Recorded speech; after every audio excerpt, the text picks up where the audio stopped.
This is the second opportunity that I had to speak in this very exciting environment and to this very distinguished audience. I think it's appropriate since Isaac Bashevis Singer, great writer, just passed away a couple of days ago, and since they still have a third workshop, maybe the third time to appear before you in this meeting, to tell you about little stories that he attributed to him, about this Jewish man who went to a small village in Poland in the old days. And he went to a small village, and there was a rabbi there who gave speeches to the congregation on Thursday, on Friday, and on Saturday. And on Sunday, the man left and went to Krakow. And he met a friend of his. And he said, look, I've been to this village, and it's amazing. This rabbi that they have in this village is an amazing man. He gave 3 speeches. The first one on Thursday was wonderful. He understood what he's talking about, and the audience understood what he's talking about. The one on Friday was very interesting, but it seemed like he understood what he's talking about, and the audience didn't have the faintest idea what he's talking about. The one on Saturday was a very, very nice speech. However, neither he nor the audience understood what he's talking about. So I'm now in talk number 2.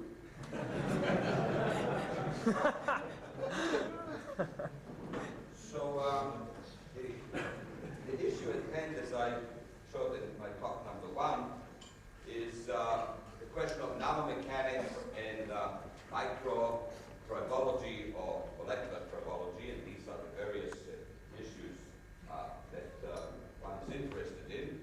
And not only understanding the nature of these things, but also how to prevent them. And I cannot resist showing you a small quotation from Richard Feynman. Actually, you may want to consult this book. It's very appropriate. I never had this opportunity so appropriate, because this was actually published in a book called Miniaturization. And you see the association of the editor of the book, Mr. H Gilbert, president of the Institute Precision Bearing. Now, you didn't expect to find an article by Richard Feynman in this book. However, there is one, and it's called "There's Plenty of Room at the Bottom." It's a wonderful article. This is really a genius at work in this article. I'll just give you the motto of this article, where he says, what I want to talk about is the problem of manipulating and controlling things on the small scale. And he really outlines the future of atomic scale lithography and everything else, but you may be interested to know that he has a small section on tribology there. As a matter of fact, he calls it the problem of lubrication.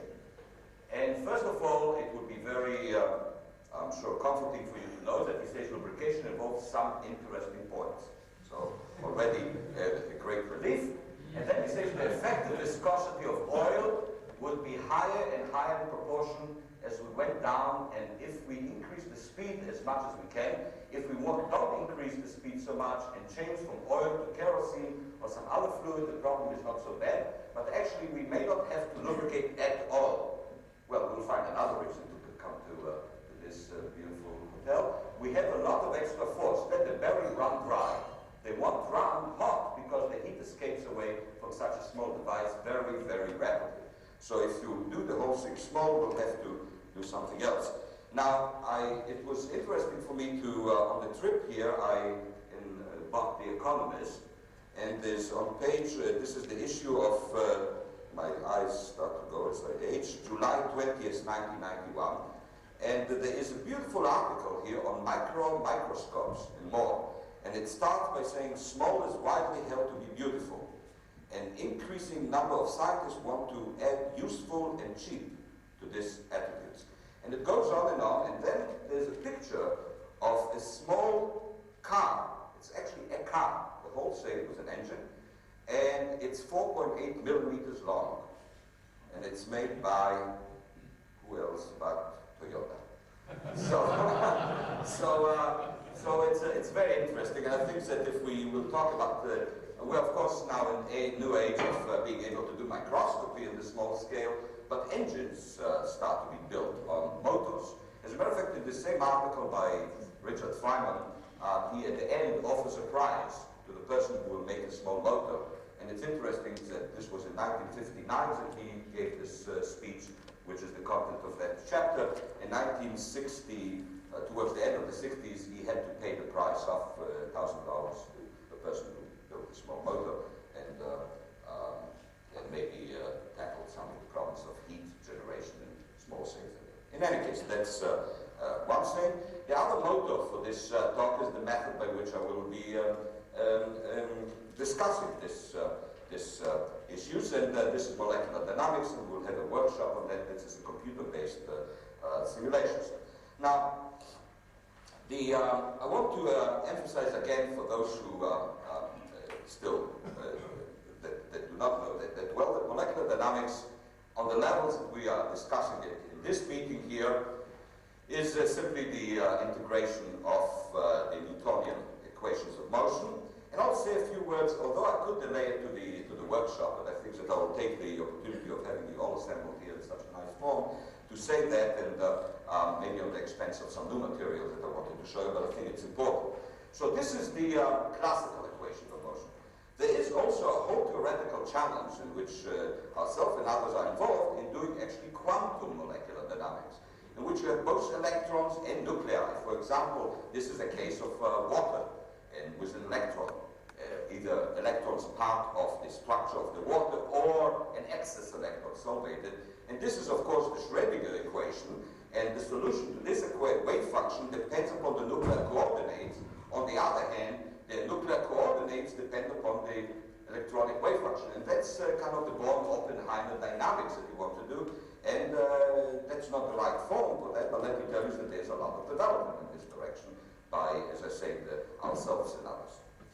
Now, the question of potentials, I will not enter that at all. I think that we have mentioned that before, and John gave us a nice introduction to that. Discussion that followed was complementing that. But let me tell you about certain issues in molecular dynamics that I think that some of you may benefit from that. The first one has to do with the question of how do you represent an extended system using molecular dynamics. And the idea is, suppose that you want to do a bulk calculation of the bulk properties of a solid, whether it's there's no external shear, with external shear, under pressure, no pressure, whatever. The calculation is carried in a computational box, the one in red over there, and it's surrounded by what's called the image cells. The calculational cell with all the atoms where they're moving this right here. But this is not to say that the world ends inside this red box. The world continues. Namely, you take and mimic. Here's an example in 2 dimensions. This is the calculational cells. 1, 2, and 3 are 3 atoms in it. Now I replicate this in all the fill space with this box, and the empty circles here have the precise images of these atoms here. Now, supposing you have a potential with a finite range, and the finite range of the potential, namely it smoothly goes to 0, on the radius RC, cutoff radius.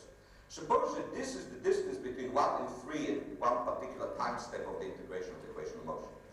Then you see that 3 does not interact with 1, because the potential is assumed to cut off about here. But 3 primes, the image of this one, is within the calculation, and you count this interaction in.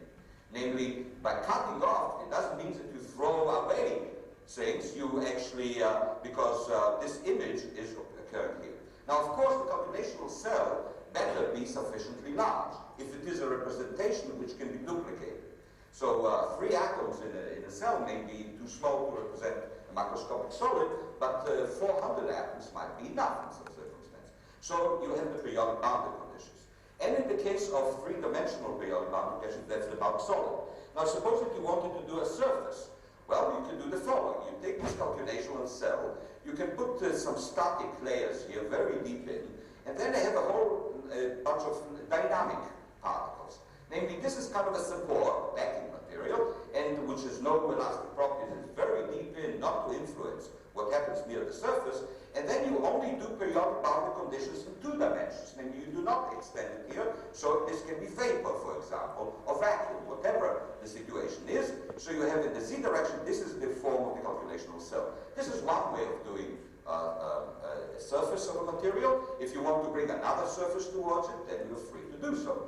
Now, another way is simply to describe the material as a slab, with 2 opposing surfaces. This I find to be sometimes problematic because even though you may take a slab of, say, 40, 50 layers of material and extend it periodically in the 2 dimensions, still there might be an interaction between the 2 sides of the slab, long range, through the distortion field. So I don't favor this particularly, but people have done useful work with such methods. In addition to all that, the question of dissipation and the question of where does the energy go has been raised here repeatedly for good reason, and this touches upon the question of what ensemble are you actually doing.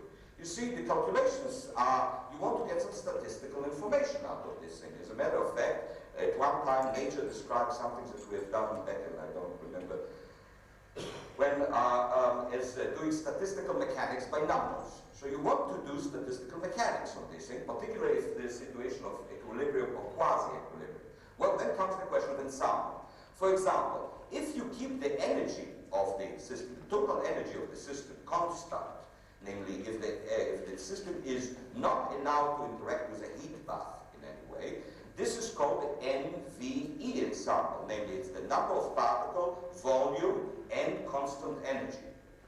If you want to have a canonical ensemble with a constant number of particles, fixed volume, and temperature, not energy, but temperature being constant, this means that you have coupled your system to a heat bath in some way. And there are various ways of coupling to heat bath.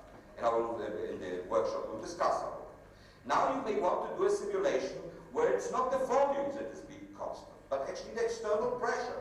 It's like putting a piston on the system and fixing the load of this fixed piston. Of course, the volume will start fluctuating. This is a more normal situation in the experiment. And you have a formalism to do that. As a matter of fact, this will be an isoenthalpic thing because E plus PV.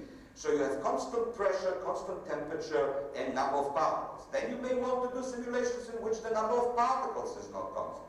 And there are ways to do that, like a grand canonical Monte Carlo. So you have to distinguish, for example, for the case of heat dissipation, we want certainly to allow for heat to escape in some way if we want isothermal conditions. Now, in addition to all that, there's a very complex issue which I will not get into in this talk, but it can be read in this paper by Rybowski and myself. It's an earlier idea that was developed by Ray and Raman in '84, but I think that you'll find a clearer account of that in this paper in '88, which I'll leave over there. And there's the question that actually, when you do stress in the material, the thermodynamic quantity is not this isostress, but it's isotension, as it's called. And Thurston and others have developed a person called Marmingham, which has a very interesting history. All the people who are involved with deformations, I think, have interesting histories with Dawson. I mean, you read his book and you read this, but Marmingham you didn't have there because he's not exactly in tribology. He turned out to be a priest in some jungles in Brazil, but he wrote a beautiful book on the final deformation of solids. And there's a distinction between isotension and isostress simulation. So there are various ensembles. That's all I want to tell you. And the Lagrangian of the system has to include the various things that you, which ensemble you want to do. And the equations of motion that follow just follow from Lagrangian equation of motion, but you can do it constant pressure, constant volume, put the piston and do such. So now that was this little oh yeah. Another thing that I want to clear away, I'm going to take all the time with the pedagogic signal, but I think that maybe that's for that.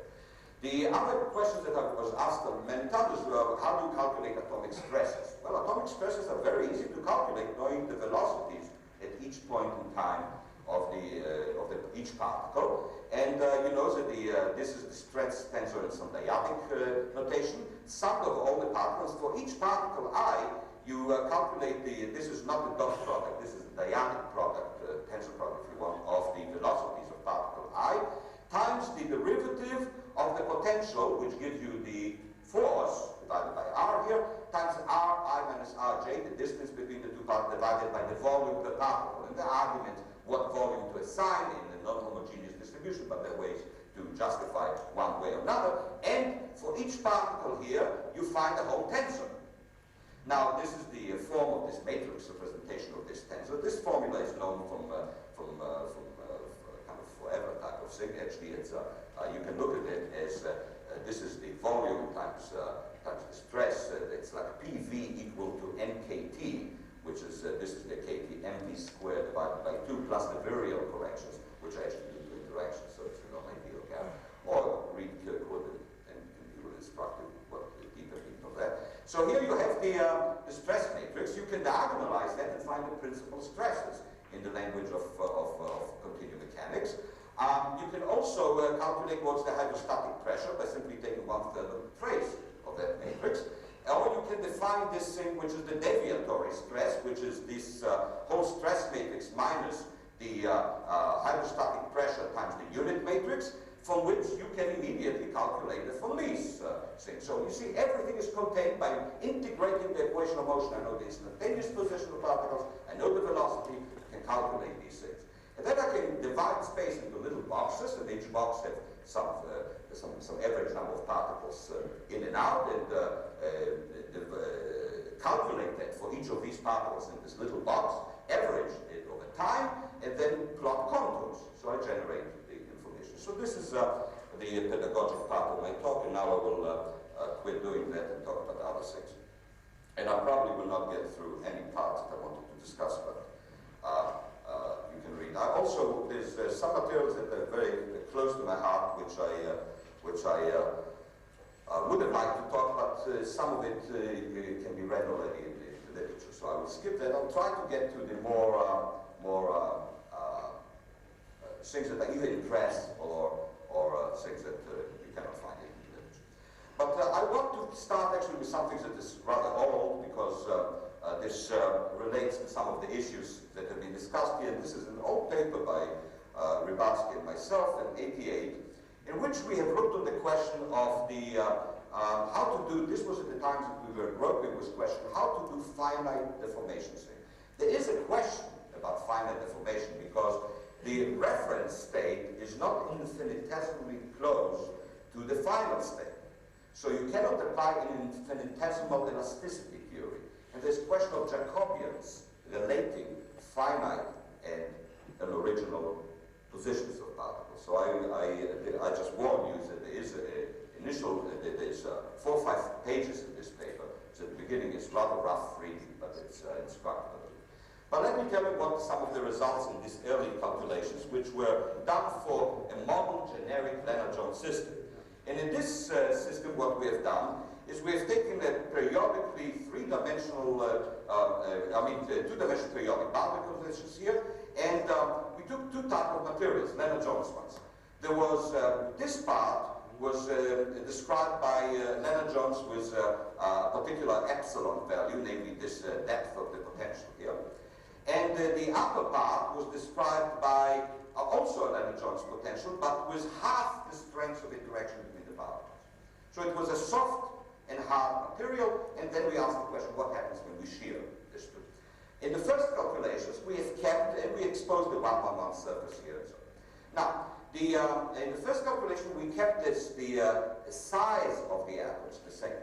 And then I'll show you what happens if, in addition, I change the size of atoms. Maybe I take these to be bigger than these, and you will see the effect of that. And you simply increment the stress, or actually the thermodynamic tension, but the distinction will not be made in this talk. And what you see is that as you increment and increment, suddenly something happens to the thing. You shear this solid, this interface between these solids, and something happens. And the first thing that happens, turns out, in the case of equal size thing with a soft and hard, is that you see that stacking faults. Okay. No yield, but actually stacking fault. These are the lowest energy excitation, so to speak, of a solid.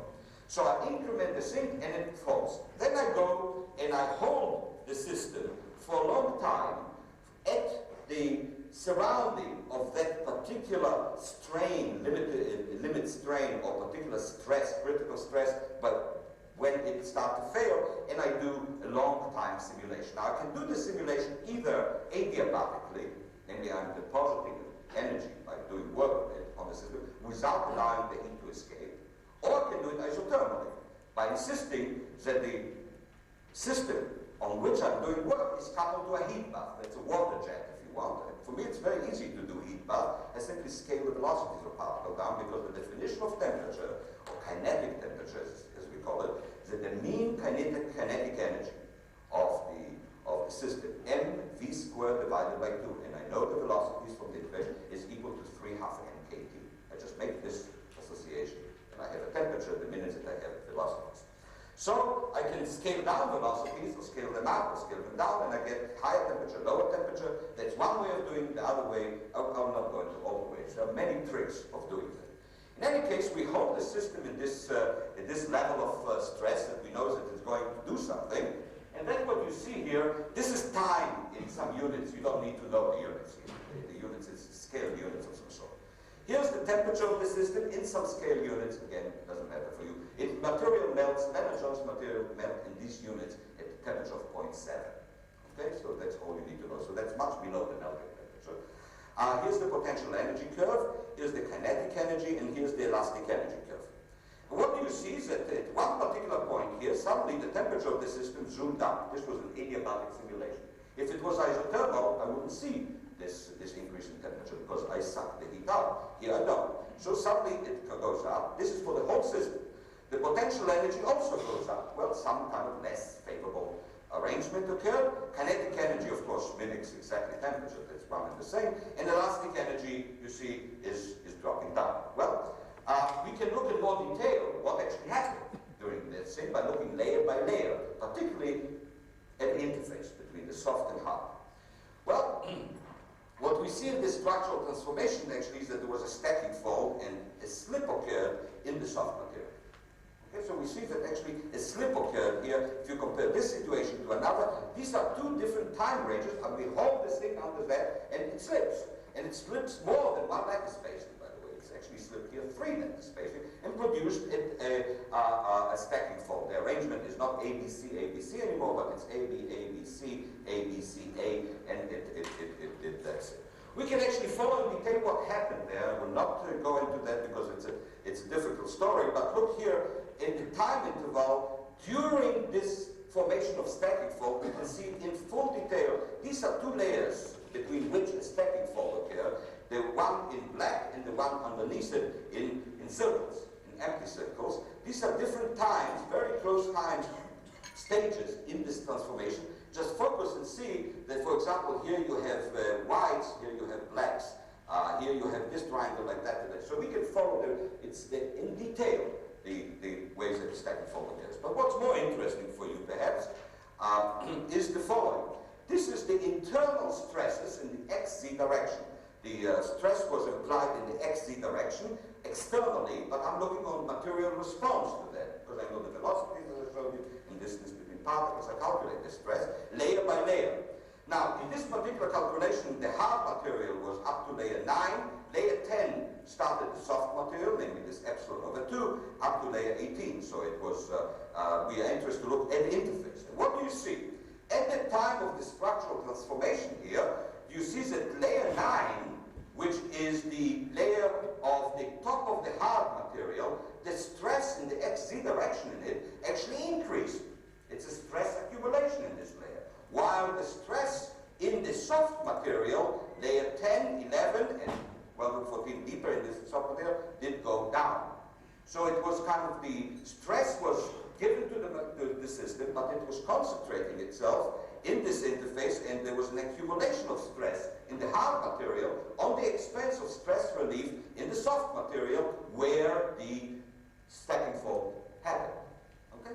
So that's, I think that this is of interest. This is the transformation, and what you see here then is stress oscillations. And these stress oscillations simply tell us that after this has happened, and if you look at the movie, it's even clear, that a big thing has come to this on this.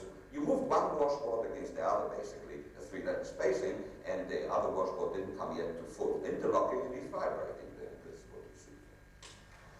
Now you can also look in detail on the potential energies, and they do exactly the same, so I will not talk about that. Now we ask the question, and this was later on, at that time I was completely ignoramus. I didn't read really anything of relevance. I read only physics journals still. And what is shown here is the case of hard against soft material, where in addition to changing the soft is half the epsilon of the hard, namely softer, we also say that the soft material is 1.5 times bigger. The atoms are just bigger. So the sigma in the 11 Jones potential. Larger balls on small balls. Here the large balls, small balls. What we find is rather interesting. Here's first the potential energies in layers. Here I changed somewhat. Layer number 6 is the top of the hard. Layer number 7 is the bottom of the soft. And what you see here, this is potential energies, and you see that suddenly they all go to 0 here. And this is yield happens here. There's no structural transformations that occur, so no stacking fold. When you put the large on the soft, they simply glide forever. Once I come to a finite critical stress, I don't see any more. Not only that, it occurs right at the interface. This does not, you see, before it occurred away from the stacking faults and all that. Now I find yield with no precursors of structural low excitation, low energy deformations. Here's the stresses, if you want to see them. Remind us what you're doing to cause yield. Is this pushing or sliding? I'm just putting more stress. And now I'm holding the stress close to the critical point and let it happen. Transverse or normal? Well, I do that. I can do that. It depends which way you want. This is the 1-1-1 direction, and this is this is the z direction, and I'm in the x. So it's xz. And the stress is constant, even the stress, the external stress is constant. So once it yields, it goes forever. There's nothing to stop it. But what I'm showing you is the internal stress. The external stress I keep. It's an isostress simulation. But I record what happens, how the material shows. Here's the case. Here's the yield point. By the way, does it accelerate? Yeah, I'm sorry. Does it accelerate? Well, it's motion on the constant force. So it Yes, right. It goes forward. Now, here's the hard and soft. Here's layer 6. Here's the soft material, the hard top layer, the interfacial layer. And what you see is that the layer number 5, this is the internal stresses in response to that. And you see that you get separation, nice separation between the hard and the soft. The yield occurs right at the interface. And as a matter of fact, when you look on this thing, you see a cobblestone type of effect. And we understand why this thing is so happening right here, and why there's no other precursors to this yield. It's because the large atoms really do not see much of the corrugation. It's easy to slide. It's interesting to point that the previous, in this unit that I've done, the previous yield point was about 0.81. The interaction strength is still the same. I just made these bigger than these, and the yield point occurs at 0.6. Namely, when there's two different sizes to the atoms, it's easier to bring about a slip or a yield between the two things, because the potentials do not, the large atoms average out over the corrugation of the potential, which would be an interlocking. You understand what I'm saying? It's smoother. It's smoother. Right. That's a simple, it's a better way of saying what I was about to tell you about reciprocal lattice, but I think that's fine. How does that time scale relate to the atomic time? The time scale?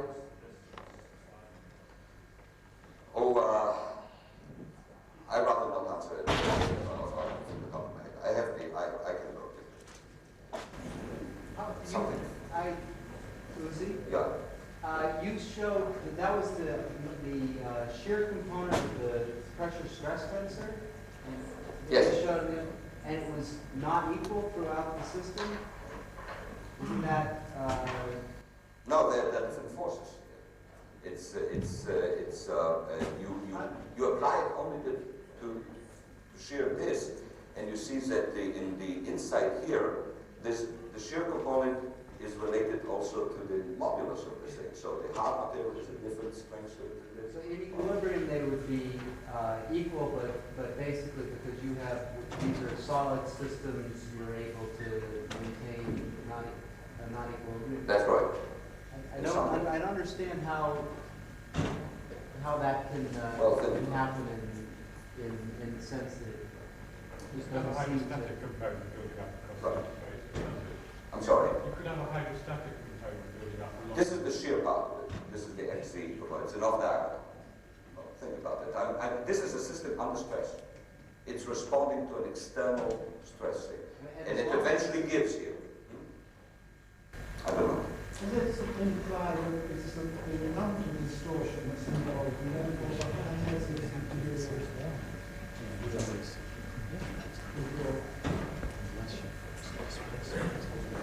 Okay, let me go on.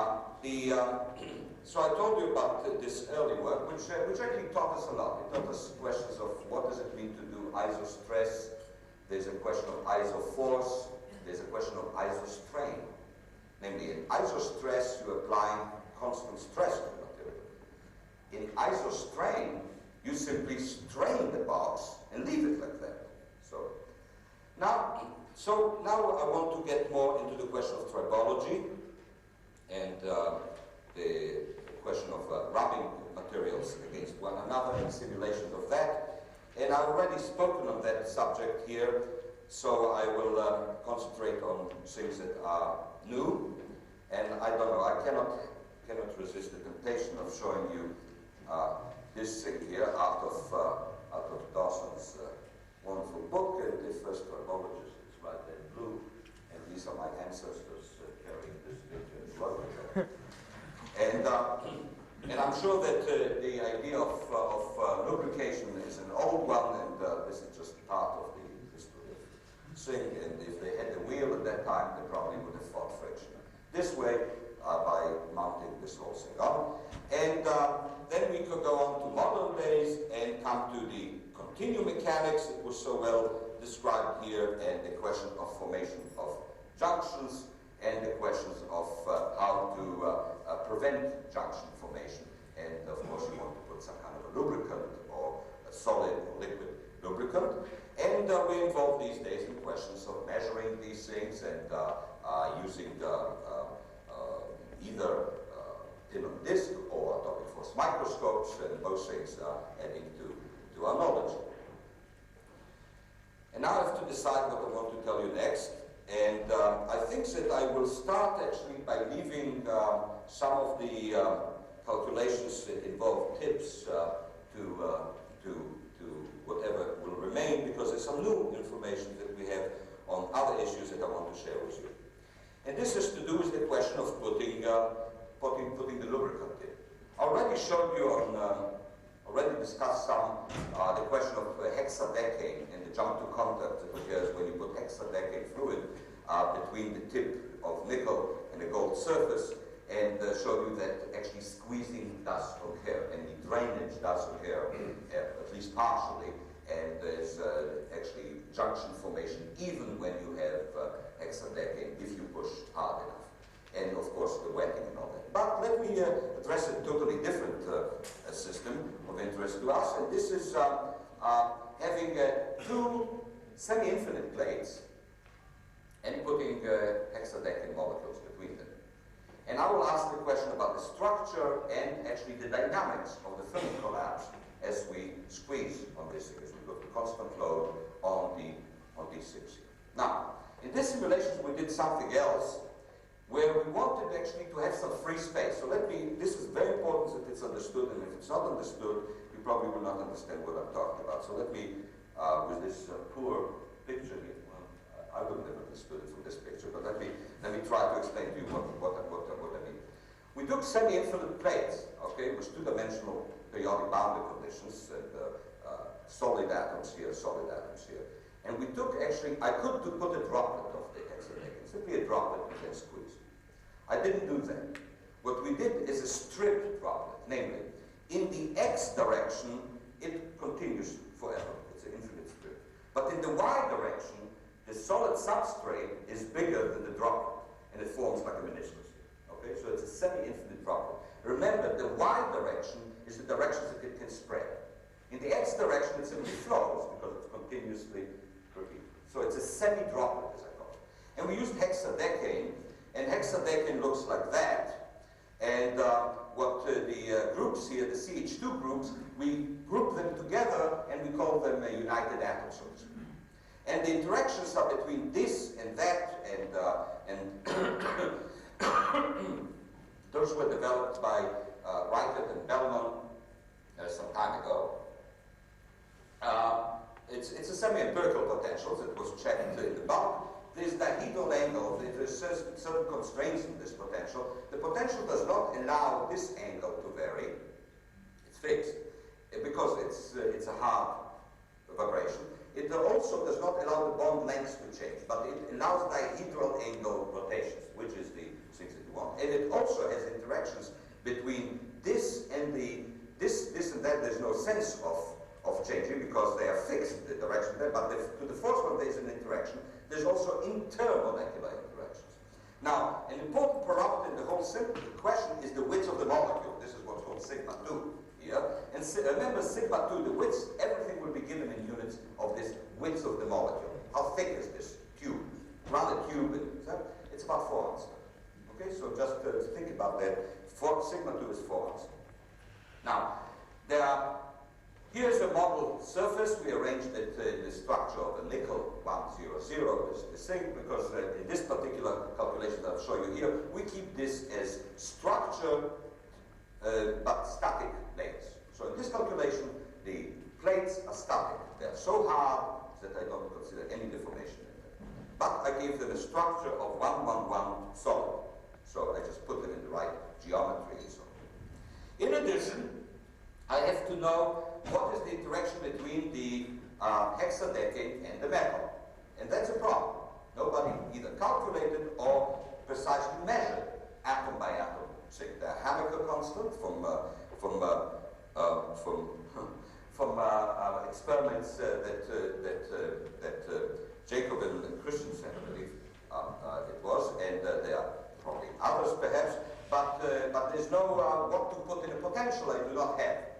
So we decided to take a simple Lennard-Jones potential between each one of these quasi-atoms representing the CH2 and CH3 groups, the metal and CH2 groups, and to look on two different regimes. One in which the interaction between this group here and the metal surface atom is the same as the interaction between intermolecular groups. So it's the same adhesion between, the same intermolecular force between the hexadecane to hexadecane group as the hexadecane group. So it's no preferred adhesion to the metal. And the other one, which I took, is 3 times bigger. And the choice of 3 was motivated by Hanecker constant arguments. So when you'll see epsilon 3 equal to 3, it means this is the case of enhanced tendency to adsorb to the surface. If you see equal to 1, it means that interacting 2 hexadecane molecules with one another is as strong as interacting with the surface. So 2 limits: weak adsorption, strong adsorption to the surface. Now, first of all, let me give you a view on how the profile segment means this one quasi-atom. So how the density distribution looks in the direction of the semi-droplet that is open to the outside world. Namely, this strip here, in this direction, is Y. It's Y. So I'm looking on the profile, and you see that there is some fluctuation. This is almost an instantaneous thing here, so it's not the extremely well average ones that will show almost the homogeneity, but these are just stochastic and have no significance in here, although maybe in the corners. And then you see a fall-off of the density towards the vacuum part. And that's 72K, that means it's the solid at this temperature. No. The 72K has to do with the strength of interaction. The calculation is done actually at about 400 degrees Kelvin. The external thermalization. This is just a potential parameter. Don't look at that. If you can, I will take my hand, but don't look at it. Now, here's what I would call internal region.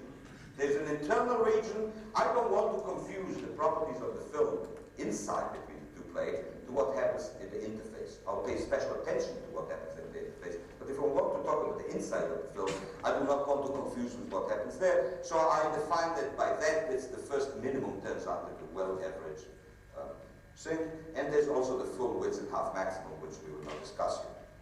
So you saw how the droplet looks on the side that it's allowed to squeeze. And now comes the interesting results, I hope. I could show you the meniscus shape, but what did I do? Yes? I'm sorry, can we go back to the geometry? I just want to make sure that it's perfectly clear. Yes, it's like that, Jackie. Here's the surface plane. Now, this will... Are the planes, the two walls are the plane? Yes, They're separated in the z direction? that's correct. Which way is the motion? Which motion? Why? I didn't move yet, anything. I just put this in. Here's my droplet, Jackie. Look here. This is my material of the film. I put it here. Along the x direction, it continues forever. Here, I leave space around. Which way do you propose to move it? I'm not proposing yet to move it. I'm just going to put another plate on top and squeeze it. Today, I will not move anything. I'll just squeeze it. Moving through shearing. That's what you mean, moving? Yes.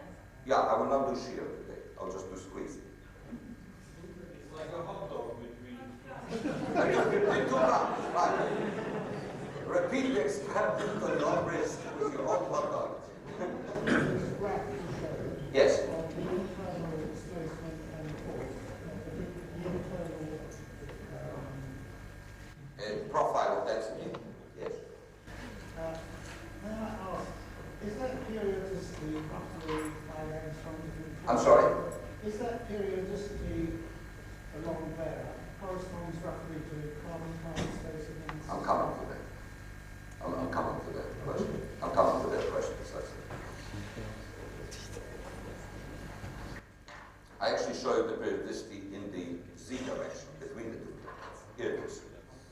This is the case of the weakly interacting system, and this is the density of the material in the direction normal to the plane, namely along the film thickness. This is the very low load case, 1.2 megapascal external load.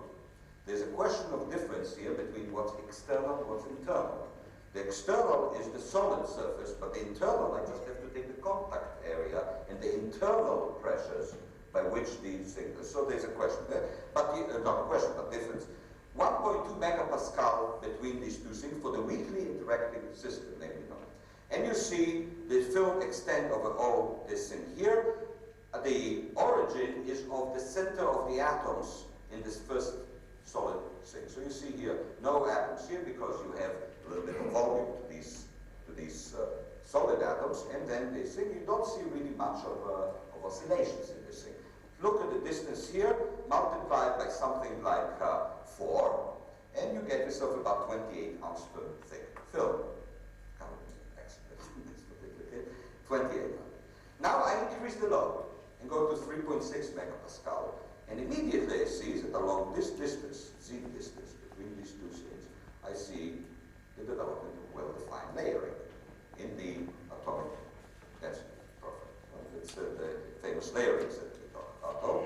And here we go further, increase the load, and you find 3 layers. So we went from something that was would have accommodated 6, but didn't show that clearly.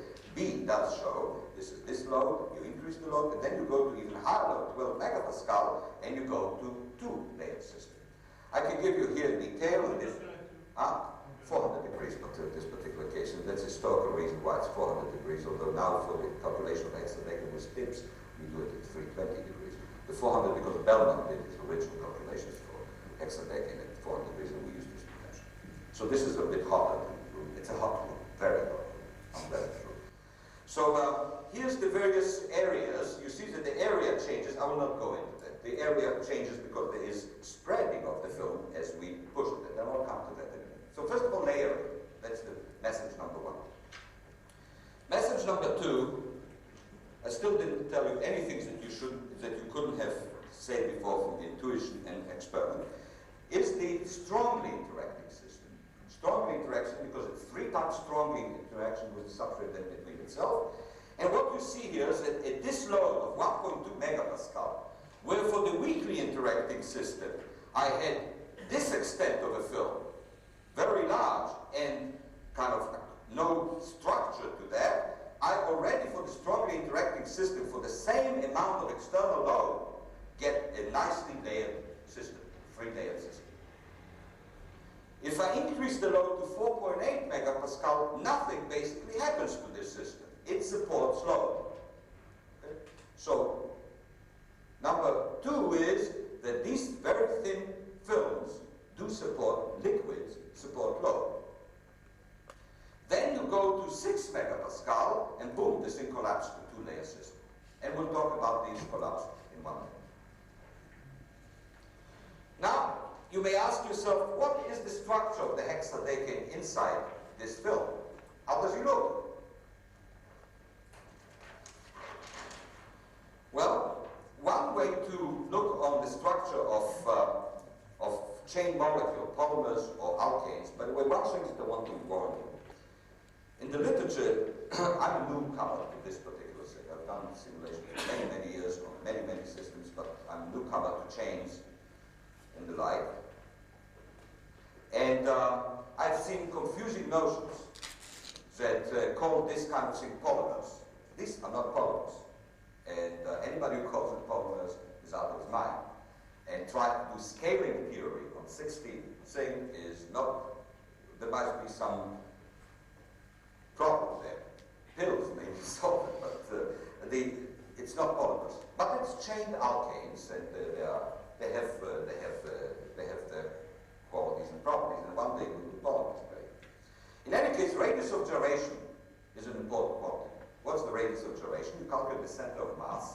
You calculate the distance between each one of these atoms to the center of mass, square this thing, sum for the whole there. It gives you an idea that if the molecule is stretched out in all trans, say, then the molecule will have lengths to it that is, in this particular case, about 28 Armstrong, in fact. But the molecules in bulk hexadecane have a radius of gyration which happens to be close to 4 Armstrong. Remember, 4 Armstrong is the width of the molecule. This means that the molecule is very, very, very contorted around. Well, here we are. In the 6-layer system, that's the system that was very broad. This is for the weakly interacting case still. We look on what is the, under the weakest flow, 1.2 megapascal, the radius of gyration is a function of distance from the interface, see. And what you see is that the radius of gyration, the total radius of gyration is about 1 in units of sigma, that's 4 Armstrong. So it's like it looks like in the bulk. There is a change here in the interfacial region. You see, it changes from one sort of thing to another. But the most interesting thing is to decompose it to its components. The XY components achieve bulk-like value very quickly here, and that's, well, they're slightly less than that, but these are just the components, and you have to square it to get the total, because RG squared are XY squared. But the Z component of the radius of gyration starts very low and then only achieves bulk value at about twice the total radius of gyration. That's actually something that Florey, great Florey of statistical mechanics, actually predicted from very, very ingenious arguments. But this indicates that the molecules near the surface are flattened out. Namely, there's an anisotropy in the shape of the molecules. Let's go on. The same thing happens for the strongly interacting system, anisotropy in the radius of gyration. Now we come to a question of how are they oriented with regard to the surface. And there's an older parameter, which is 3 cosine squared theta jz. What holds this thing is that you take each bond and you see what angle it forms with regard to the z direction between the films. So if this bond is parallel to the surface, this order parameter will give you minus 0.5. This value, if I have a bond that is parallel, gives minus 0.5. If it's random, I average over time, you see. So if thermal motion makes it random, I'll get 0 for this order parameter. If the bond is normal to the surface, I should get 0.5, plus 0.5. Well, just look on these traces here, and you see that close to the surface, this is where it starts. Don't regard that this is an artifact of the plotter. This is where the density starts. That's where you start to have hexadecane. It starts from close to minus 0.5, not exactly 0.5, namely they're oriented preferentially, bonds parallel to the surface. And then as you come to here, it recovers and it goes back to actually to random orientation. So you have preferential orientation of bonds connecting carbon atoms to be parallel to the surface in the interfacial region. You with me? Now when you squeeze, of course the whole thing becomes two layers. This goes, by the way, to the middle of the film, and then it's just symmetric to the other side. So it goes from here to here, and then so this film goes. Now here's two layers, and what you see here, the two layers is that you have a very strong orientational thing, but that's very squeezed, and so there's no surprise. But even in the thick one, I'm fine with it. Like George says, it's inconvenient. No, he's inconvenient. In any case, one more thing that I want to tell you about that before I go to the dynamics of that in the next 5 minutes is the question that you can actually determine much more than that. You can ask the question, what are the conformations in which these things prefer to be? When they are, bonds are parallel to the surface, whether there is an advantage for having the end groups attached rather than the middle. And let me just show you one graph that does that. This is the probability for finding segment number 1, which is the end group of that, in the interfacial region, whose width is the radius of gyration, 1.1 sigma, about 4 angstrom. What's the probability for finding segment number 1 close to the surface as a function of distance along this end here? And you see very huge peak at this distance here, which is the very large probability for finding the end of I'll answer in a minute. Segment number 2, the probability is smaller to find him closer. It moves out. So with larger probability, you'll find segment number 2 away from the surface. Segment number 3 has a larger probability to be found here at this distances, all in units of 4 angstrom, and so on.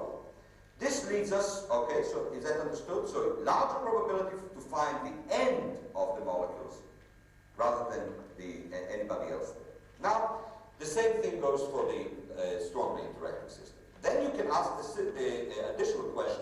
I will not go into all the evidence. Just tell you the following. There are 3 types of configuration. One is this, for example, where you have the middle attached, and you find that this is not the dominant one. Dominant one is that, where you have the 2 ends, and the middle actually is flipping out.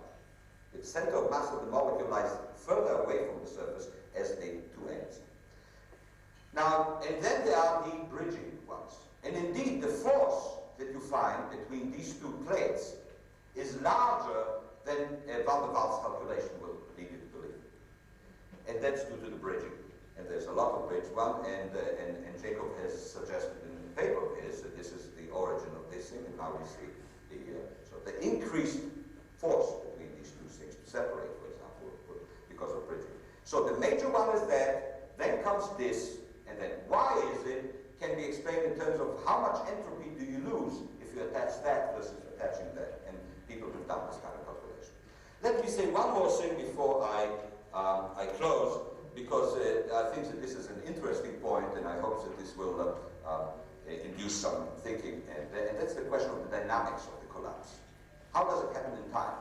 And that's a very important and interesting question. There's also kind of a weapon argument involved. Let's look first on the strongly interacting system. And let's go to the point where I had 3 layers, and I'm putting a little bit extra load, and the thing goes from 3 to 2 layers. Okay? You see, this is the distance, dz, between the 2 plates, dz. Here I just incremented the load at this point here. I just incremented a little bit more load on the 2 plates, and I let the system develop in time. Each time unit here is 1.6 picosecond. You can appreciate from here that there was something like, in this whole calculation, many, many picoseconds of time. Each unit here is 1.6 picosecond. The integration time is 10 minus 15 seconds. This is not a cheap business, but in any case, here's the distance remains constant, like 2.7 times 4 angstrom, so it's a 3-layer film. And in a sudden way, it changes, the distance between the 2 plates changes from this level to this level. And you see 1.9, that's exactly this, about 1 molecular diameter, 2-layer film. However, the spreading of the film is the extent in the y direction, right? Is that understood now? It's the extent in which this hot dog is pressing on him that is spread in the y direction. That's the dy of the film. The dy occurs after the collapse. It's not coincident. It's not simultaneous with the collapse of the film. First it seemed to collapse and then spread. So thickness collapse followed by spreading. Here's the potential energy contributions for pairing directions. This is the dihedral angle. This is times 10 to the 3. The major part of the potential energy comes from interactions like that. The dihedral contributions are very small. You see that the potential energy dropped here, and this will be understood in a minute. The spreading presumably just instead of volume, the final equilibrium value of the spreading implies a conservation volume of the drop. Yes, that's yes, more or less. More or less, that's correct. Correct. So in this stage, in other words, you already anticipate, took the width out of what I want to say. The point, in this stage, there must have been a tremendous increase in areal density because I collapsed. And that's actually the whole key. Now that you took it away from me, David, it would be very easy to do that in 1 minute. 10 seconds. This is one, just, I'll take half. 5 seconds, please count. This is the XX component and YY components of the internal stress in this film. You see when he collapsed, it shot up to a very, very positive value here. And that's the drainage, is the relief of this XX. So the forces of attraction, you push it this way, it collapses, it develops XX and YY direction stresses, and in response to that, it spreads. And it spreads in a very interesting way. I will tell you that after the break. Thank you.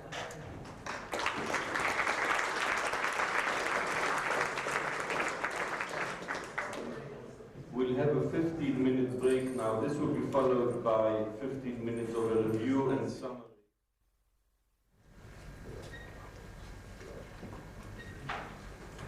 I have also a small announcement to make.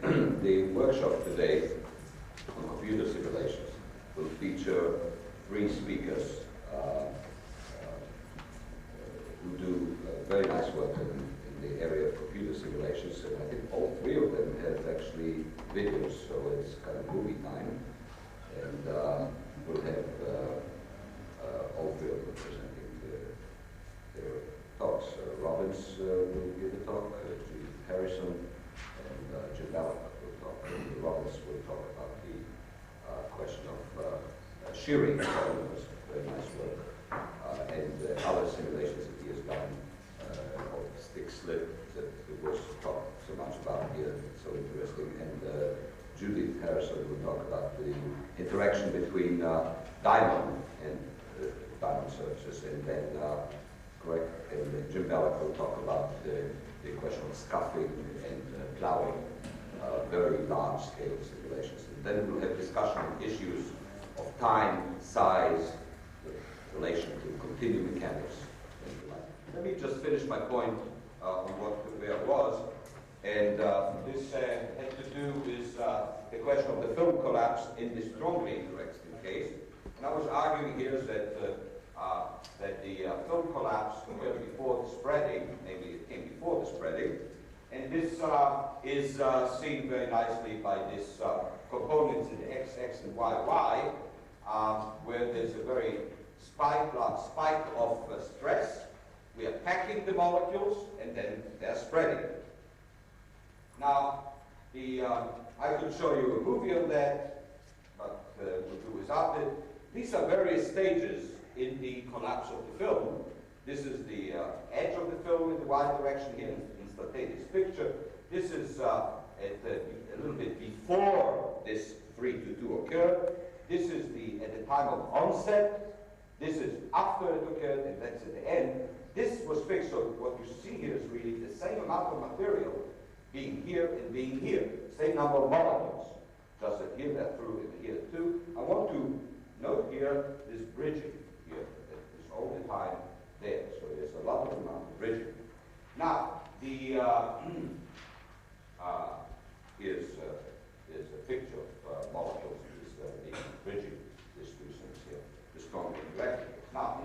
weakly interacting case, namely when the interaction between the alkane molecules and the substrate are equal in strengths, namely no strong tendency for selective absorption of the molecule to the surface, something totally different happens. This is the DZ. Here we apply, can you read without this thing? Cannot be done. This is the distance again between the two plates. This is the point where the extra load was applied, where the extra load was applied, and we let the system try to relax under this extra load, and you see that the transition is in no way as abrupt as it was before. Not only that, the spreading is achieved a fair amount by the time that this DC has occurred. So it's more gradual and it's more accompanied by spreading. So in the weakly interacting case, what we find that the spreading and the collapse are gradual and kind of occur simultaneously. As a matter of fact, the as we see here, the tau XX, tau YY show no spike of that nature that we've seen in the strongly interacting. So the process is much more gradual, and molecules are spreading out. Now, we have looked, and this is harder to quantify, although I could have shown you some graphs to quantify how that describes it in Word. As a matter of fact, I'll describe to you the content of the movie without trying to go at the same speed. The process is the following. That's the picture that we have of that, and I would like either discussion or experiments in this rather on this question. That in this strongly interacting case, when the wants to absorb, there is an advantage, an energetic advantage, for coming closer to the substrate and adhering to it, on the expense of very strong steric and overlap forces that are repulsive. So when we push on that, the thing collapses, taking advantage of that, but it finds itself in a very compacted, high-density environment, which is not where it wants to be. And in fact, when you look at the molecular motion, what you see is that when the strongly interacting case collapsed, the molecules after that starts to flex the arms. As the Shen calls it, it's collective diffusion that happens. Each molecule says, the hell with it, I'm going to flex it. And it pushes the others, and towards the end of the film, there is this motion that occurs, it's spreading. In the weakly interacting case, what we find is that the middle layer, the molecules that were in the third and the third layer, say, they actually slowly diffuse out, and we find that it's a much more heterogeneous case. Namely, you find that in some places there is already content of material missing in the third layer, in some others it didn't diffuse yet. And it's a much more gradual and the normal ways to think about what happens when you squeeze a third. So this is the point about that. Now, if I have any more time, tidbits. This is the end of that saying. I just want to say a few tidbits just to flicker the imagination. The question of stick slip. Now that's a very interesting system. Gary McClellan will undoubtedly show you this picture, which made some history, and justifiably so, and the stick slip of silicon, very, very nice. Graphite. Same thing.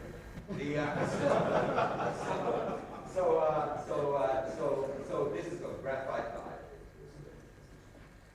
Here it is, and this is what happens when you do this lateral motion of, this was done in, not in high vacuum, but now they have perfected since next way. Now let me tell you what I want to show you very quickly, because it answers, I like the theme of energy dissipation, so I think that is a particular tribute to energy dissipation. We've done simulations of silicon and silicon tips. The silicon tip here was a very large one. You see, it's a hat stick type of thing. This is the top layer of the substrate of silicon. We use 3 body potentials and all the good stuff that they bring about. And this is the tip, and the projection of the bottom layer of the tip on the substrate is this green apple. That's the size of the bottom facet. And then there's a bigger one and a bigger one. It's an inverted Aztecian pyramid. Now we take this thing and we move it. And as I indicated to some of you during some afternoon, you can move it in constant force mode and or constant height mode. We can build a piezo in our simulation. We can demand that the force will be always the same, so this whole thing can move up and down, and it tracks it. Maybe we'll be designing this thing, and it moves. So we can do constant force, where the height will change as the thing is sliding, or we can do constant height. Okay? In any case, what I'll show you here is results for the X force, namely force in the sliding direction. This is in units of 2.1 Armstrong, is 1 here, and this is as how the force on the tip atoms as a function of the distance that I'm sliding. And what you see, it does that. And it stick, and it slip, and it stick, and it slip. Now, let's follow what does the temperature do during that stick-slip. And that's the point in showing that. This is what I've shown you on massage. That's how it comes, almost as it comes out of the computer. You have the slip case, you have stick, slip. That's the force in the X direction. Goes more attractive, repulsive, positive, relative. Here's the temperature, mv squared divided by 2. I know how to calculate that, and we know, everybody knows. And this is a function of the distance along this thing.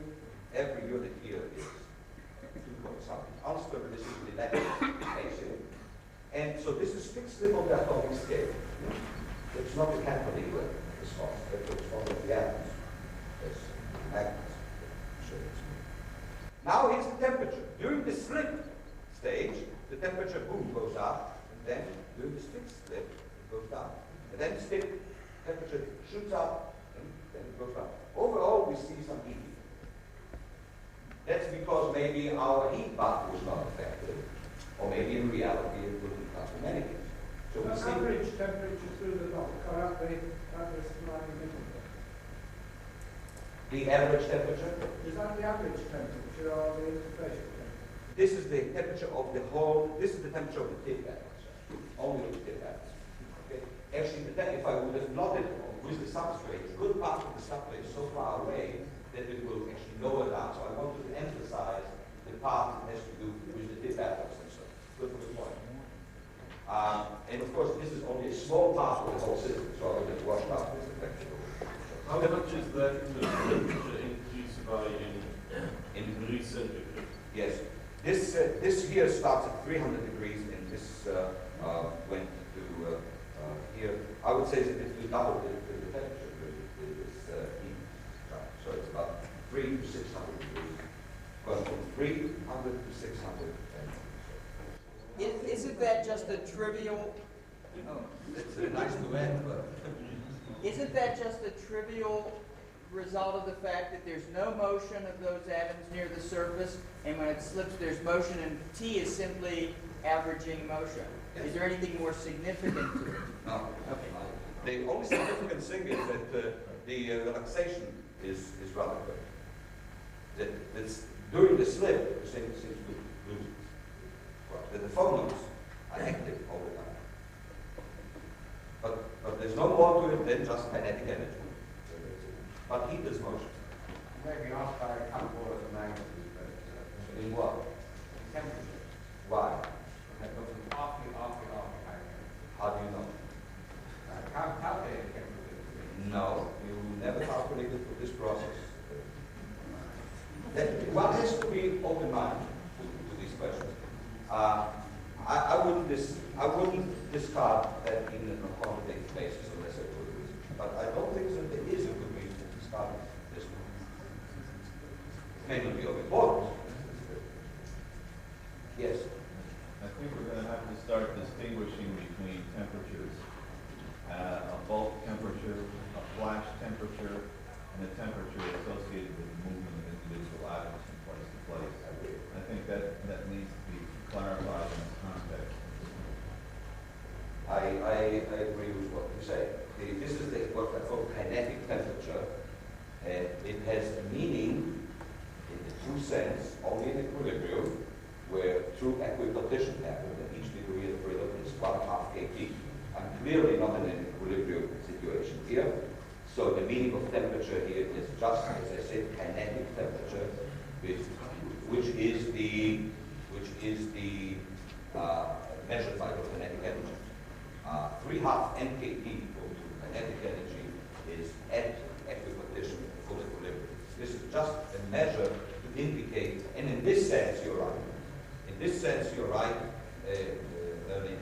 This may not be the relevant temperature to talk about for the sticking at the moment and waiting for the thermometer to. But also it's an ensemble average. 3/2 kT equals 1/2 mv squared or whatever. That's what they said, equilibrium. Ensemble But you said instantaneously the kinetic energy is not equal to the temperature. It could be very much different. You have to average over a finite region of time. Yes, that's what I just said. That 3/2 kT equal to mv squared divided by 2 instantaneously, just an artificial way of relating temperature to kinetic energy. Yeah, but the stuff that Ernie's talking about is really this average. I just told him that in this sense he was correct.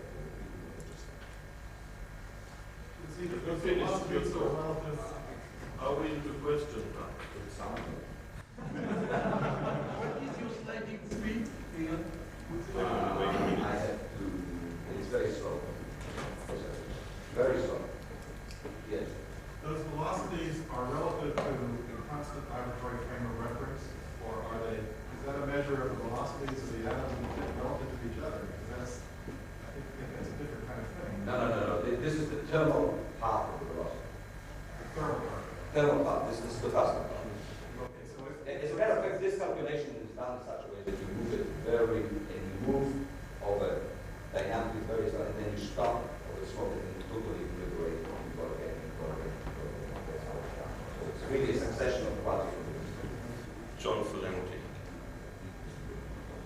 Uzi, how far can you push just the ideas of how strong the bonding would be at the interface for learning things as opposed to even caring about the details of the potential?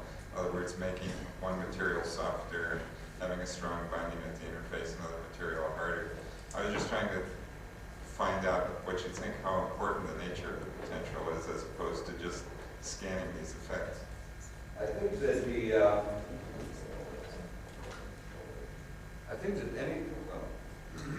that for quantitative work of comparing nickel to silver, so the details are important. The question of the facial energies are important. So the silicon is very different than metal, and in fact, when we look on the effect of a tip, say, on a silicon surface, we find extremely localized defect. We'll go into that in detail. But what we see is when a tip comes, a sharp tip, say, to the surface, and he comes next to an atom, he actually forms a very localized defect in the tissue. A different situation occurs in the metal. It's more plastic. So in this sense, it doesn't matter really is that the accuracy, precise accuracy of the potential, so that I wish that we could make them as precise as possible. And use the best and the empirical possible. Good working process. But one thing is clear, that covalent bonding representative material gives two very different results than metallic bonding or like than a Jones bond. So we can classify it into the, like ionic, say, shows brittleness. So, we classify it by this kind of. The details, of course, are desirable, and I hope there's no architect.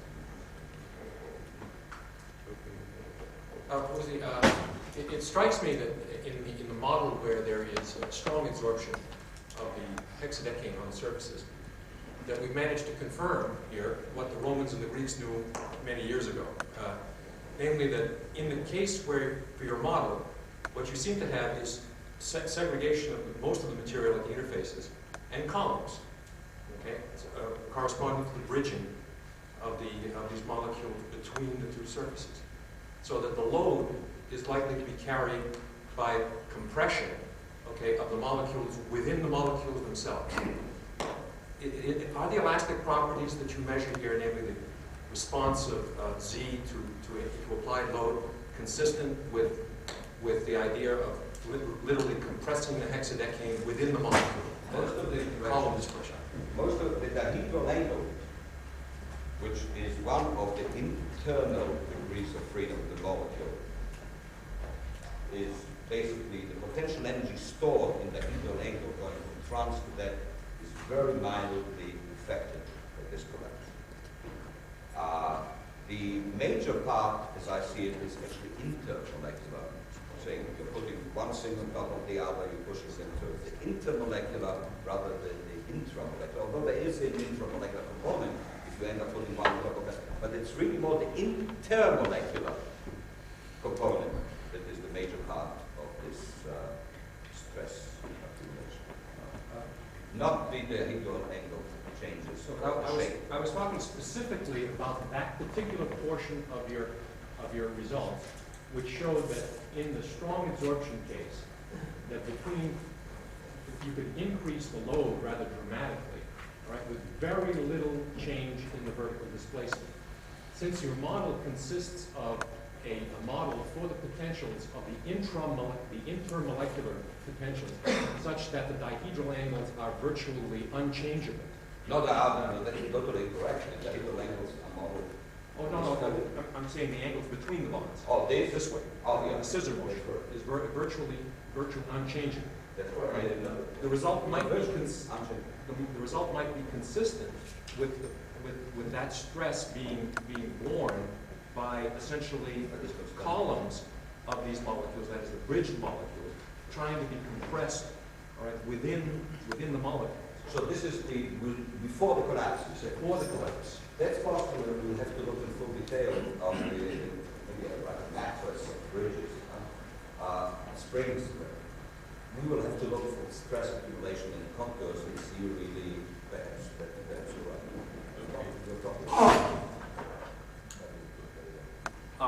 simple question.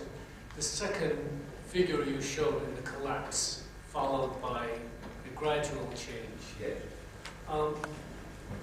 In that gradual change, there was a mean describing the velocity. On it, I saw what looked like perhaps oscillations. This? Right. The second one. This was the piece. Yes. My question is there a meaning to it? One. Secondly, is there a speed which there is associated with those? What would they mean? And lastly, is these molecules start spreading, do they meet a free surface or a boundary, and would they come back? No, we let them go. As a matter of fact, there's a trick in this thing. You let them go as far as they want to spread. As a matter of fact, what happens, I'll show you the end result. The picture is that they do not go forever because there's surface tension. They actually become they form a positive negative. It doesn't go to infinity. They still feel the neighbors. They just spread, but there is a surface tension. The oscillations, I cannot comment on that. I really did not look in that detail on that time. It would be interesting if there is a meaning to that. I don't feeling is that. I noticed in one of the early simulations that you showed, the soft balls on hard balls, Leonard-Jones potential, same diameter, that during shear, you end up putting about the equal amounts of energy into kinetic or temperature and potential energy. Is that generally true of most of the materials or simulations you've done? Yeah. Is that all? Okay.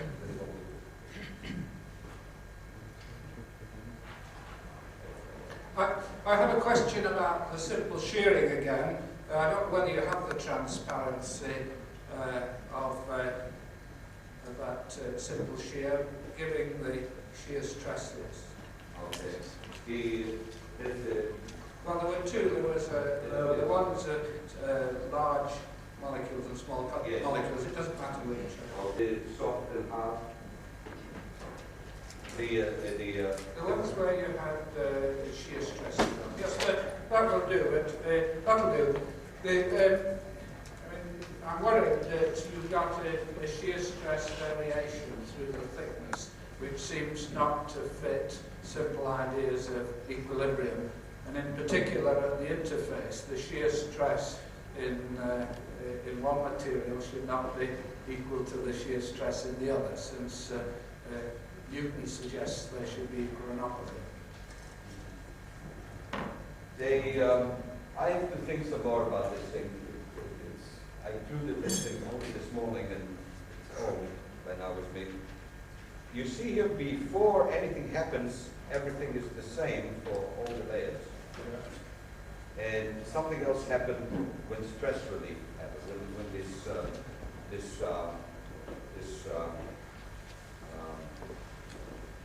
stacking fault formed. And the stacking fault, of course, will have some effect on this thing. So I note here that they're the same. I have to think about it somewhat, and I think that by the time of the workshop, Well, we can talk about it again. The first side, you seem to have got straight into it. Yes. On average, they're in the very good. Yeah. Now, I think that I will be able to give you a good answer to that. I will ask the same question. Two short questions. In the reptation or wrinkle model developed by Tabor in '82, we have some crude descent draw where you see some change and some activation volume. I don't see too much in your picture how looks this.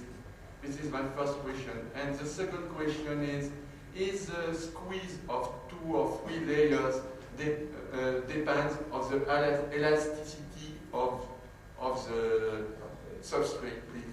This was an infinitely hard substrate simulation. So I believe, in hindsight now, yeah, let me answer the second question first. In this simulation, we assumed an infinitely static hard substrate. In later simulations that I discussed in the first day of the meeting, we found that the elasticity of the substrate, hard as we may think about it, a metal like gold, which is soft metal, but still we put alkanes and we find a little response of the substrate. So it might be that some of these results might change some with putting elastics in. So regard that as a simulation of very hard substrate. So this is relevant to a truly hard substrate. The first question, I didn't analyze any of these results. Or we didn't. This was the work of Martin de Bas.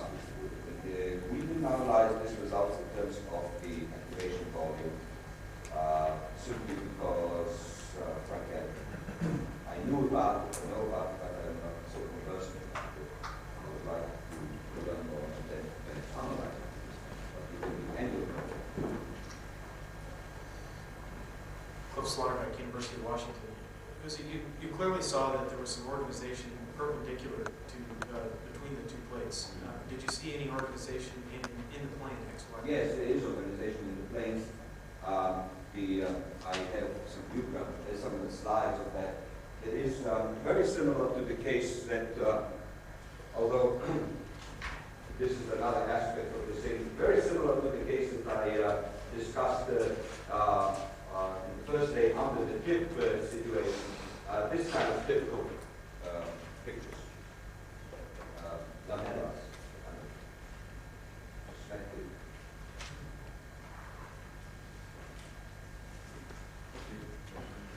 Uzi, I'm only a mechanical engineer. That's a sort of glorified motor mechanic.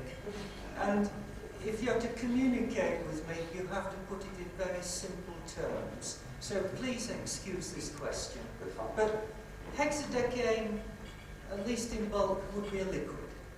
And if I was to put a line bubble between 2 surfaces and then squeeze, it would just squeeze out. Except, at my level of understanding, if I could put in a side pressure from surface tension, and I could calculate a 2T over R and say, yes, when my pressure exceeds 2T over R, it's going to squirt. Now, can we get onto a common language? Can you identify surface energy and then say that if we had a semicircular meniscus, then it would all tie up? and that's the pressure at which it spooges. Yes, I understand your question. I apologize if I try to make contact and not speak in any way that will not be clear. Yeah, that's how the thing looks actually. There is a meniscus form here, and there is surface tension because we have the Newtonian mechanics underlying the surface tension. I didn't calculate the surface tension for that. This is kinetic contact angles. This is what you see here is that along the open side of the strip, semi-sacred, the y direction, looking on the average positions of the end segments, and just putting a cross. And you see that in the weakly absorbed case, it formed this, and in the strongly absorbed case, it was partial wetting. It's that. So there is, it's all in the, I don't have to put surface tensions there. I can calculate it from these results. Are you saying that the reason that the hexadecade isn't entirely squeezed out of the gap is not meniscus? I believe that there is a cohesiveness to this viscoelastic fluid in this very narrow restriction, and it doesn't spread to infinity. It would seem then to follow that if one had a macroscopic reservoir surrounding the narrow gap, all of the fluid would squeeze out. I have vacuum around it. There's no vapor. Once in a while, a molecule travels out and goes wherever it wants to go, far away. Most of the time, but I do not understand why does this imply to squeezing out. I'm trying to put myself to make the argument that Jim Greenwood is making, and he's suggesting that he's asking why in a micro experiment, for example, doesn't all the liquid squeeze out? Right? If I press two sheets of microsilicon or pistons and cylinder in an engine, why doesn't all the liquid squeeze out? And you seem to be saying the reason is the meniscus at the edge. Well, that's not a general answer because many experiments have no meniscus. Because there's a fluid on the side which provides pressure. That's right. That's an equal chemical potential. I think. Do I understand the question? I think that the answer, I mean, the way people typically think about this answer is in terms of something called the disjoining pressure, which results from interactions across the solids and within the film.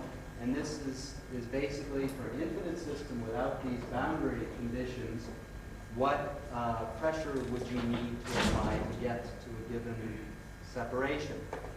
And if that disjoining pressure has oscillations in it, as has been mentioned, has been measured by Jacob and others, Steve, I think many people have seen them at this point, then if there's some local maximum, you can sort of get stuck at some thickness until somehow you break a nucleation barrier that lets you go in over a bump and up to some new point. So I guess the way of thinking about it is just that there's some local free energy minimum to have 3 layers, and you've got to somehow get over a bump in free energy to go to 2 layers, and it's that activation process and the dynamics that is what Uzi is looking at. But clearly, at equilibrium, it's still going to evaporate if you have a vacuum. It has yes, it may take the age of the universe. This is a very small vapor pressure. I mean, in principle, everything will maximize entropy, but there's time to wait. I mean, this may take the age of the universe to happen. Regarding the orientation of the molecules at the surface, how sensitive was that to the strongly adsorbing surface versus the weak? It was more oriented power to the surface in the strongly absorbing than in the weakly absorbing. And was the strength of the tendency for the end of the molecule to always be absorbed? The same. In most cases, the majority of configurations have end enhancement effect. Namely, the ends like to absorb more than the middle.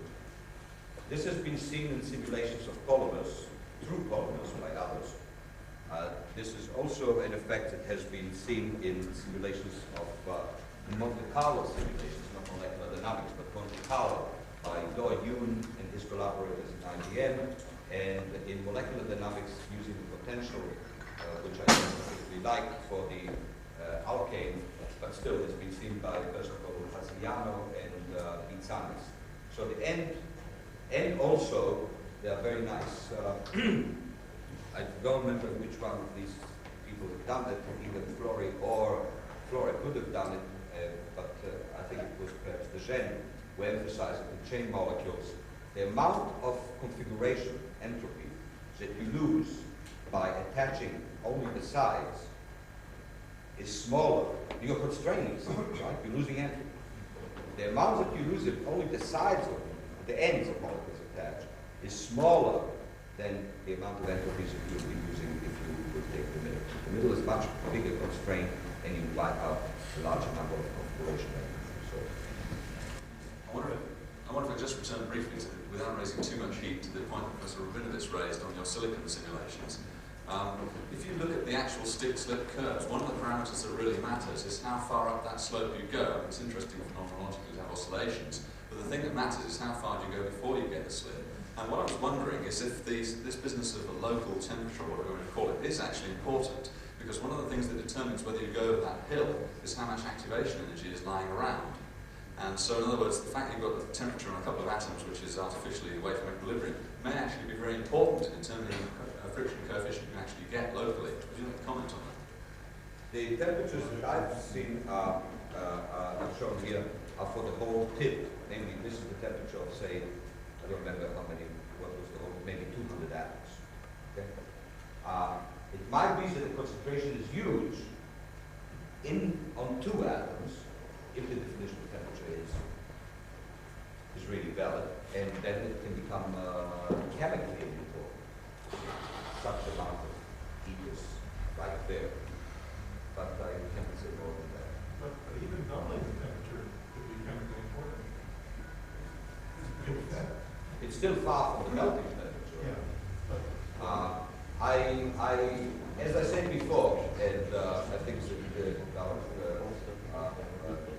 repeated that, is that I do not stick to this definition of temperature as, don't worry if somebody tells you that the room is that hot, in other words, by my measure.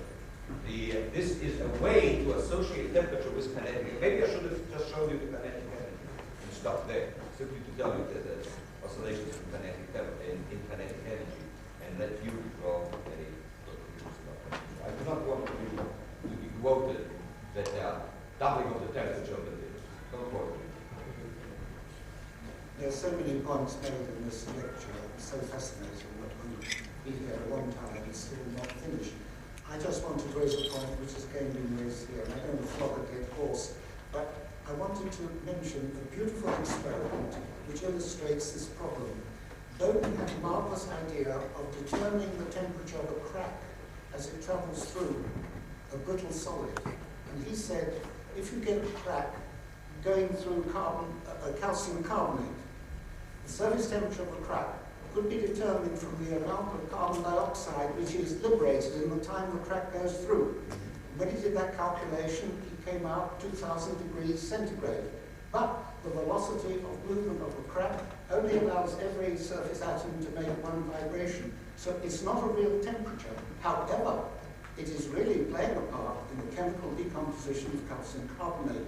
And therefore my question is, even if what you quote, and you're now yielding to comment here, it's not real temperature, you say it's just a two-dimensional something, maybe it does also tell us something about the activity of those groups, even if it's not equilibrium temperature as understood by thermodynamicists. I I like very much the comments that you made, because thank you for this, and I would love to see this reference, because this is basically doing thermal desorption upon cracking, which is a beautiful idea. Right, Rob? It's wonderful. I didn't know about this work. But as far as energy available to do chemical thing, the chemical bond does not carry a thermometer. I mean, it's something that likes energy of activation, whether it's exhibit itself as kinetic energies that did not totally equipartition itself and conform to our ideas of temperature or not, doesn't matter to the chemical bond. So I agree with that. Not only agree, I thought this was not. I've been sitting here trying to synthesize your talk with John Ferrante's very nice discursion on the effect of the potential one chooses on the answer one gets. And you've invested a lot of money, I happen to know, on particular potentials and bond angles by which you describe the hexadecane. Could you give us some sense of how important that was for, or you feel that was for the story that you've been telling us? Suppose you had done it on the cheap. What could you have learned? For the hexadecane itself? Yes. But to describe the molecule? Yes. Yes. I can only tell you by inference to people who have done work with cheaper models. I like expensive cars and a lot of potentials.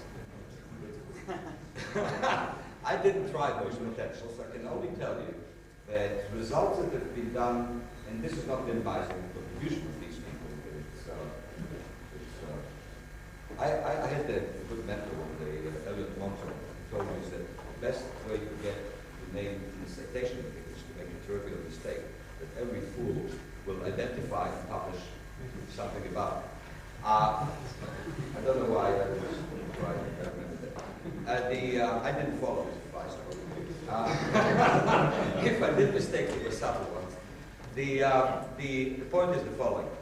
There are simulations of both polymers, but polymers that may be adequate to take and combine segments together, like 4 units, carbon, CH2, CH2, and coal, for very long chains it might be. For the small ones, for example, the hexadecane, there is a simulation in the literature, 1990, John Chemical Physics, doing something slightly similar to what we're doing, although they don't have atomic description of the surface. It's a flat structureless wall, in which every 4 atoms are called a unit. So namely, the hexadecane is made there of 4 units. And the results are very different from what we get in some ways and similar in others, but they are half and half different. And any experimental thing is very different from those results. So I think that it's paid off to have. Besides, it doesn't save you that much to do with really. As a matter of fact, in hindsight, in future work, I will even take off all constraints. The major part of the calculation is not magnetic field. So except for the vibration, those are keep as hard, but I'll allow the angle and so on. Those I don't give it much. So I got into not that question. Well, that's all for now, folks. We're going to have another dose of Uzi at 5:30, and the back